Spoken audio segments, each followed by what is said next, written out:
Bueno, bienvenidos a la explicación del estado cuasi estable o cuasi estacionario.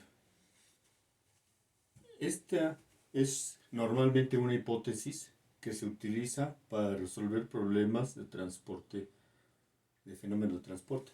Se utiliza en transporte de energía o se utiliza también en transporte de masa y mucho más frecuentemente en transporte de masa. Y por eso se la explicamos aquí, aunque se debería haber explicado antes. Y posiblemente algunos profesores no se las hayan explicado. Bueno, entonces, esta hipótesis, ¿cuándo es aplicable? Bueno, pues cuando tenemos una situación en la que la velocidad de la intercara en el sistema es mucho menor que la velocidad del componente. Es decir, que el componente se mueve mucho más rápido que la intercara. Solo bajo ese caso es aplicable la hipótesis del estado cuasi-estacionario. ¿A qué analogía podemos hacerla con la vida real? Bueno, pues no existe, bueno, sí existe en la vida real muchas analogías, pero una fácil de entender, una muy fácil de entender es que todo el mundo de ustedes ha visto series donde sale Flash, ¿verdad? O películas donde sale Flash, es este hombre que viaja a una velocidad muy grande y se mueve tan rápido que todo lo demás está como en estado estable. Todo lo demás está como quieto. Entonces ocurre, por ejemplo, si ven una persona corriendo en coche, corriendo entre los coches a alta velocidad en el periférico, parece que todos los demás están quietos mientras él los va esquivando. Bueno, pues esto es como la hipótesis de algo estacionario. Cuando tú te mueves muy rápido, lo demás parece estar quieto. Entonces ahora vamos a un ejemplo de transporte de masa. ¿Cuál es un ejemplo que podemos hacer que yo creo que todo el mundo puede entender fácilmente? Es el caso de una partícula de carbón. Aquí pusimos una partícula de carbón esférica. ¿Por qué está suspendida en el aire? No, no me lo digan por qué, pero ahí está. Esta situación ocurre en las termoeléctricas que queman carbón, carboeléctricas, donde queman carbón bajo una corriente de aire.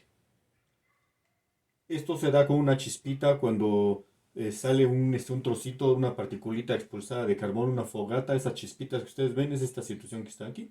Donde, ¿qué es lo que ocurre? Que el oxígeno que está en el aire se va a reunir con el carbón que está en la partícula para tener esta reacción.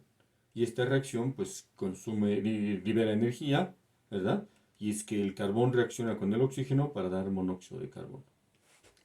Entonces, esta es la reacción que ocurre aquí. Entonces, para que ocurra esto, necesitamos el transporte o el movimiento de las moléculas de oxígeno desde el aire o desde el seno del aire hasta la superficie de la partícula. Y el carbón pues ya está en la superficie de la partícula. Entonces ocurre la reacción. Bueno, entonces, ¿quién es la intercara aquí? Pues la intercara es la intercara sólido-fluido. De este lado tenemos un sólido, de este lado tenemos un fluido y hay una intercara sólido-fluido. Pues esta intercara sólido-fluido está, si yo pongo un sistema coordenado, ¿verdad? Está y medido a partir del centro, pues aquí tengo una distancia r mayúscula que podemos pensar es el radio de la partícula. Entonces la intercara se mueve, sí, se debe mover a una cierta velocidad. ¿Por qué? ¿Qué le está pasando a esta partícula? Pues esta partícula se está consumiendo, se está quemando. ¿Por qué se está haciendo más chiquita? Porque el carbón está siendo consumido. ¿Por qué? Porque se está convirtiendo en CO, que es un gas, y que se libera y se va de aquí. Entonces, esta intercara se está colapsando, cada vez se va a hacer más chica, más chica, más chica hasta que desaparezca. Entonces esta intercara pues sí se mueve a una cierta velocidad. ¿Cuál es la velocidad de esta intercara? Pues la velocidad a la cual disminuye de radio la partícula, que sería la parcial del radio con respecto al tiempo. ¿Y a qué velocidad se mueven las moléculas de oxígeno? Pues a la velocidad que se mueven las moléculas del oxígeno, de acuerdo con la teoría cinética de los gases, lo que ustedes hayan aprendido antes, pues pueden estimar o calcular o saber a qué velocidad se mueven las moléculas en un fluido. Ya está. Entonces, entonces, si se da la situación que se cumple que la velocidad de las moléculas del oxígeno es mucho más grande que la velocidad a la cual se desplaza esta intercara, pues se puede aplicar el estado cuasi estacionario, cuasi estable o cuasi estacionario. Y esto es lo que yo creo que podemos aplicar para este problema, ¿verdad? Y aquí está. Cuando se aplica la hipótesis del estado estacionario, es como un cuchareo. Si ven, esto es un cuchareo, no vayan ustedes a platicarle a un físico o a un matemático que nosotros hacemos como ingenieros este tipo de simplificaciones, ¿verdad? Pues porque nos van a decir que no somos matemáticamente muy formales. Pero ¿qué creen? Con esto los terminamos de resolver y resolvemos problemas bien complejos. ¿Ok? Bueno, y una vez que hace uno esta suposición, después uno tiene que corregir. ¿Y cómo corrige? Bueno, aplicando dos pasos a la solución del problema. ¿Cuáles son esos dos pasos principales? Bueno, uno, estimar el transporte de masa del componente pensando que está en estado estable, ¿verdad? Pensando que está casi en estado estable. Y luego después hace un paso 2 donde dice, ahora voy a hacer un balance macroscópico de este mismo componente o de este otro componente o de otro componente en el sistema, ¿verdad?